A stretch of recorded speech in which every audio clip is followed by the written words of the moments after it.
ఇప్పుడు మహిళలకి సంబంధించి కూడా సీఎం గారు ఒక ఇది కూడా వదిలారు. ఎందుకంటే ఎక్కడైనా ఏదైనా ఇబ్బంది జరిగినా సరే ఒక్క ఫోన్ నొక్కితే చాలు. ఇప్పుడు పోలీసులు కానీ ఎవరైనా వస్తారు. మహిళలకి ఎలాంటి ఇబ్బంది లేకుండా చూసుకోవడానికి ఇంకా బెటర్ గా కూడా ఆయన ఆలోచిస్తారు, చేస్తున్నారు కూడా.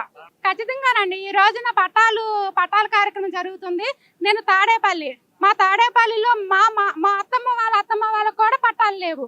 మేము కొండ పోరంబోకుల్లో ఇల్లు కట్టుకుని అలా ఎలాంటి ఇల్లు కట్టుకుని దానికి ఎలాంటి ఒక రక్షణ లేకుండా ఉన్నాము. ఇప్పుడు లోకేష్ గారు ఫస్ట్ గా చెప్పారు, నేను గెలిస్తే పట్టాలు ఇస్తా, కూటమి ప్రభుత్వం వచ్చిన వెంటనే పట్టాలు ఇస్తారు అని చెప్పారు. అదే మాట ప్రకారం ఈ రోజున పట్టాలు ఇదొక పండుగ లాగుంది. ఎందుకంటే మేము ఎంతో కష్టపడి ఇల్లు కట్టుకున్నా కూడా ఎలాంటి ప్రయోజనం లేదు. ఈ రోజు ఇచ్చే పట్టాతోనే మాకు భవిష్యత్తు ఉంటుంది. మాకు రేపొద్దున్నే ఏదైనా రిజిస్ట్రేషన్ చేసుకుని మా పిల్లల చదువులకైనా ఉపయోగించుకోవచ్చు.